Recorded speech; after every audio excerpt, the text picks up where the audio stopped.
എല്ലാവർക്കും പുതിയൊരു വീഡിയോയിലേക്ക് സ്വാഗതം. ഇന്നത്തെ വീഡിയോയിൽ നമ്മൾ സംസാരിക്കുന്നത് വളരെ പ്രധാനപ്പെട്ട ഒരു വഴിപാടിനെ കുറിച്ചിട്ടാണ് കേട്ടോ. അപ്പോൾ സാക്ഷാൽ ശ്രീ സുബ്രഹ്മണ്യ സ്വാമിക്ക് അഥവാ മുരുകന് സമർപ്പിക്കുന്ന വളരെ പ്രധാനപ്പെട്ട ഒരു വഴിപാടാണ്. അപ്പോൾ ഈ വഴിപാട് എന്തിനാണ് ചെയ്യുന്നത്, അല്ലെങ്കിൽ ഈ ഒരു കർമ്മം എന്തിനാണ് ചെയ്യണമെന്ന് ചോദിച്ചു കഴിഞ്ഞാൽ നമ്മളുടെ ഇഷ്ടകാര്യങ്ങൾ സാധിച്ചു കിട്ടുന്നതിന്, പ്രത്യേകിച്ച് നമ്മൾ ആഗ്രഹിക്കുന്ന കാര്യം വളരെ ന്യായമായിട്ടുള്ള കാര്യം, ദൈവത്തിന് നിരക്കുന്ന കാര്യമായിരിക്കണം. അത് പ്രത്യേകം ശ്രദ്ധിക്കുക. അത്തരത്തിലുള്ള നമ്മളുടെ ഒരു ആഗ്രഹം, ആവശ്യം, സ്വപ്നം ഇതൊക്കെ നിറവേറ്റാൻ വേണ്ടിയിട്ട് നമുക്ക് മുരുക ഭഗവാൻ ചെയ്യാൻ പറ്റിയ ഏറ്റവും പ്രധാനപ്പെട്ടൊരു വഴിപാടിനെ കുറിച്ചിട്ടാണ് പറയുന്നത്. അപ്പോൾ വീഡിയോ മുഴുവനായിട്ട് കാണാൻ പ്രത്യേകം ശ്രദ്ധിക്കുക. എങ്കിൽ മാത്രമേ നമ്മൾ പറയുന്ന കാര്യം വ്യക്തമായിട്ട് നിങ്ങൾക്ക് മനസ്സിലാവത്തുള്ളൂ കേട്ടോ. അപ്പോൾ നമ്മളുടെ ഏതൊരു പ്രശ്നത്തിനുള്ള പരിഹാരമായിട്ട് ഈ ഒരു വഴിപാടിനെ കാണാവുന്നതാണ്. അപ്പോൾ ഈ ഒരു വഴിപാട് ചെയ്യേണ്ടത് ഒരു പ്രത്യേക ദിവസം, അതായത് ചൊവ്വാഴ്ച ദിവസങ്ങളിൽ ഈ വഴിപാട് ചെയ്യുന്നതാണ് ഏറ്റവും ഉത്തമം. അപ്പോൾ ചൊവ്വയുടെ പ്രത്യേകത അറിയുമെന്ന് വിചാരിക്കുന്നു. ഏറ്റവും ഉത്തമവും ഉചിതമായിട്ടുള്ള ദിവസം ചൊവ്വാഴ്ച ദിവസമാണ്. നവഗ്രഹങ്ങളിൽ ഏറ്റവും ക്രൂരനായിട്ടുള്ള ഗ്രഹം എന്ന് പറയുന്നത് ചൊവ്വയാണ്. ഒരു പക്ഷേ ശനിയേക്കാൾ ക്രൂരത ചൊവ്വയ്ക്കാണ്. ഈ ചൊവ്വാഴ്ച ദിവസം തന്നെയാണ് ഈ കർമ്മം ചെയ്യേണ്ടതും. അത് ചെയ്യുന്നതിന് പ്രത്യേക സമയമൊക്കെ ഉണ്ട് കേട്ടോ. അപ്പോൾ ഈ സമയം നിങ്ങൾ പ്രത്യേകം ശ്രദ്ധിക്കുക. ഒന്നാമത്തെ കാര്യം, ഈ കർമ്മം ചെയ്യേണ്ടത് ചൊവ്വാഴ്ചയാണ്. ഏതെങ്കിലും ഒരു ചൊവ്വാഴ്ച നിങ്ങൾക്ക് ശുദ്ധിയുള്ളൊരു ദിവസം, പെൺകുട്ടികൾക്കാണെങ്കിൽ പീരീഡ്സും കാര്യങ്ങളൊക്കെ നിങ്ങൾ ശ്രദ്ധിക്കുക. അപ്പോൾ ചൊവ്വാഴ്ച ദിവസം ഒന്നുമില്ലെങ്കിൽ രാവിലെ 6:15-നും 7:15-നും ഇടയിൽ നിങ്ങൾക്ക് ഈ കർമ്മം ചെയ്യാവുന്നതാണ്. അല്ലെങ്കിൽ പിന്നെ ഉച്ചയ്ക്ക് 1:15-നും 2:15-നും ഇടയ്ക്ക്, രാത്രിയാണെങ്കിൽ 8:15-നും 9:15-നും ഇടയ്ക്ക് കേട്ടോ. കുളിച്ച് ശുദ്ധിയായി വൃത്തിയുള്ള വസ്ത്രങ്ങൾ ധരിച്ചിട്ട് വേണം ഈ ഒരു കർമ്മം ചെയ്യാൻ. നിങ്ങൾ ഈ ഒരു പറഞ്ഞ സമയം നിങ്ങൾ പ്രത്യേകം ശ്രദ്ധിക്കുക. രാവിലെ 6:15-നും 7:15-നും ഇടയ്ക്ക്, ഉച്ചയ്ക്ക് 1:15-നും 2:15-നും ഇടയ്ക്ക്, വൈകിട്ട് 8:15-നും 9:15-നും ഇടയ്ക്ക് കേട്ടോ. ഞാൻ നേരത്തെ പറഞ്ഞ പോലെ തന്നെ കുളിച്ച് ശുദ്ധിയായിട്ട് വരിക, വൃത്തിയുള്ള വസ്ത്രങ്ങൾ ധരിക്കുക. എന്നിട്ട് നിങ്ങളുടെ പൂജാമുറിയിൽ, ഇനിയിപ്പോൾ നിങ്ങൾക്ക് പൂജാമുറി ഇല്ലെങ്കിലും കുഴപ്പമില്ല, നിങ്ങൾ ശുദ്ധിയും വൃത്തിയുള്ളൊരു സ്ഥലത്ത് പച്ചക്കർപ്പൂരല്ലേ, ഒരു കാര്യം വിട്ടുപോയിട്ട് മക്കളെ, നമ്മൾ കുളിക്കുന്ന വെള്ളത്തിൽ ഒരു 2 തുണ്ട് പച്ചക്കർപ്പൂരം കലർത്തിയിട്ട് വേണം ആ വെള്ളത്തിൽ വേണം കുളിക്കാൻ കേട്ടോ. അത് മുരുക ഭഗവാന് വേണ്ടിയിട്ട് നമ്മൾ ഈ ഒരു കർമ്മം ചെയ്യുന്നതിൻ്റെ ഭാഗമായിട്ട് തുടക്കത്തിൽ ചെയ്യേണ്ട ഒരു കാര്യമാണ്. നമ്മൾ കുളിക്കുന്ന വെള്ളത്തിൽ പച്ചക്കർപ്പൂരല്ലേ, കുറച്ച് പച്ചക്കർപ്പൂരം കലക്കിയിട്ട് കുളിക്കുക കേട്ടോ. ഇനി അതാരും കുടിക്കൊന്നും ചെയ്യരുത്, കുളിക്കുക. പിന്നെ നമ്മൾ ചെയ്യേണ്ട ബാക്കിയുള്ള കാര്യങ്ങളെ കുറിച്ചിട്ടാണ്. കുളിച്ച് ശുദ്ധിയായി വന്നിട്ട് നമ്മൾ കിഴക്ക് ദിശയിലേക്ക് നോക്കിയിട്ട് വേണം പ്രാർത്ഥിക്കാൻ.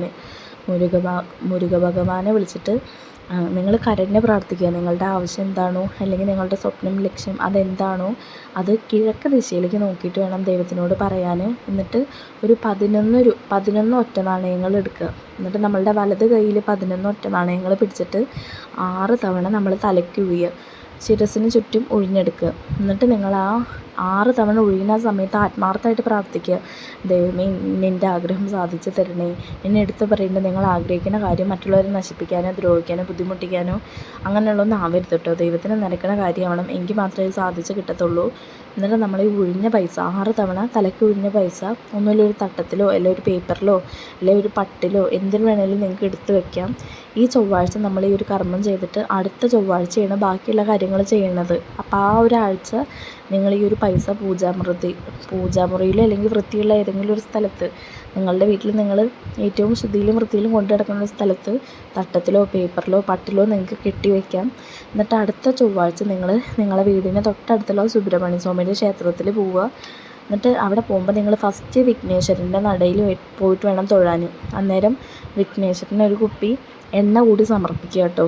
നമ്മളുടെ കാര്യങ്ങളിൽ തട്ടുമുട്ടും തടസ്സമില്ലാതെ കാര്യം നേടിയെടുക്കാൻ വേണ്ടിയിട്ട് വിഘ്നേശ്വരന് ഒരു കുപ്പി എണ്ണയിട്ട് പോയിട്ട് അത് സമർപ്പിക്കുക. എന്നിട്ട് വിഘ്നേശ്വര ഭഗവാനെ ഒരു വട്ടം വലം വയ്ക്കുക. എന്നിട്ട് വേണം നിങ്ങൾ മുരുക ഭഗവാനെ കാണാൻ പോവാൻ. അപ്പോൾ മുരുകനെ കാണാൻ പോകുന്ന സമയത്ത് ഒരു ചെറിയൊരു കുപ്പി എണ്ണയും ഒരു കൂട് ചന്ദനത്തിരിയും മേടിച്ചിട്ട് പോവുക. ഇക്കാര്യം പ്രത്യേകം ശ്രദ്ധിക്കുക. എന്നിട്ട് നിങ്ങൾ അമ്പലത്തിലെ നിങ്ങൾ തട്ടത്തിലല്ല പൈസ സമർപ്പിക്കേണ്ടത്. നമ്മൾ നേരത്തെ കഴിഞ്ഞ ചൊവ്വാഴ്ച ചെയ്ത ആ ഒരു 11 ഒറ്റ നാണയമില്ലേ, അത് അവിടുത്തെ മുരുകൻ്റെ ഭണ്ഡാരത്തിലിടുക കേട്ടോ. ഒരു കാരണവശാലും തട്ടത്തിലിടരുത്. ആ പൈസ 11 ഒറ്റ നാണയങ്ങൾ നിങ്ങൾ ഭണ്ഡാരത്തിൽ സമർപ്പിക്കുക. അക്കാര്യം പ്രത്യേകം ശ്രദ്ധിക്കുക. നമ്മൾ കഴിഞ്ഞ ചൊവ്വാഴ്ച ഈ കർമ്മം ചെയ്തിട്ട് പിറ്റത്തെ ചൊവ്വാഴ്ചയാണ് ഇത് സമർപ്പിക്കാൻ പോണത്. അന്നേരം ഭണ്ഡാരത്തിലിടുക. ഒരു കാരണവശാലും നടക്കോ അതുപോലെ തന്നെ തട്ടത്തിലോ പൈസ സമർപ്പിക്കരുത്. പിന്നെ ആ കർമ്മത്തിന് ഫലം ഉണ്ടാവില്ല. നിങ്ങൾ ഭണ്ഡാരത്തിൽ സമർപ്പിക്കുക. എന്നിട്ട് മനസ്സുരുകി ദൈവത്തിനെ വിളിച്ചിട്ട് പ്രാർത്ഥിക്കുക കേട്ടോ. നല്ലോണം മനസ്സുരുകി വിളിച്ച് പ്രാർത്ഥിക്കുക. ദൈവമേ, എൻ്റെ പ്രാർത്ഥന എത്രയും പെട്ടെന്ന് സാധിച്ചു തരണേ എന്ന് പറയുക. എന്നിട്ട് 6 തവണ മുരുക ഭഗവാന്റെ കോവിൽ വലം വയ്ക്കുക കേട്ടോ. 6 തവണ ആ ഒരു ശ്രീകോവിൽ വലം വയ്ക്കണം. 6 തവണ മറക്കരുത്. വിഘ്നേശ്വരന് 1 തവണ വലം വയ്ക്കുക. അപ്പോൾ ഇന്ന് പറഞ്ഞ കാര്യം നിങ്ങൾക്ക് വ്യക്തമായെന്ന് വിചാരിക്കുന്നു. നമ്മളിപ്പോൾ ഈ ചൊവ്വാഴ്ച ചെയ്യുന്ന ഈ കർമ്മം, അതായത് ഈ 11 ഒറ്റ നാണയം പിറ്റേ ചൊവ്വാഴ്ചയാണ് കൊണ്ടുപോയി സമർപ്പിക്കേണ്ടത്. അത് നമ്മളുടെ വീടിൻ്റെ അടുത്തുള്ള ഏത് മുരുകൻ്റെ ക്ഷേത്രത്തിൽ വേണമെങ്കിലും പോയിട്ട് സമർപ്പിക്കാവുന്നതാണ്.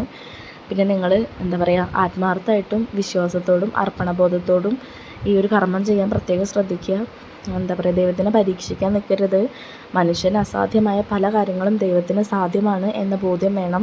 അപ്പോൾ ഇന്നത്തെ വീഡിയോ നിങ്ങൾക്ക് ഇഷ്ടപ്പെട്ടു എന്ന് വിചാരിക്കുന്നു. നിങ്ങൾക്ക് ആർക്കെങ്കിലുമൊക്കെ ഇത് ഉപയോഗപ്പെടും എന്ന് എനിക്ക് തീർച്ചയായിട്ടും ഞാൻ വിശ്വസിക്കുന്നുണ്ട്, ഉറപ്പിച്ച് വിശ്വസിക്കുന്നു. അപ്പോൾ ആർക്കെങ്കിലും ഈ വീഡിയോയിൽ എന്തെങ്കിലും സംശയം ഉണ്ടെങ്കിൽ എൻ്റെ അടുത്ത് ചോദിക്കാവുന്നതാണ്.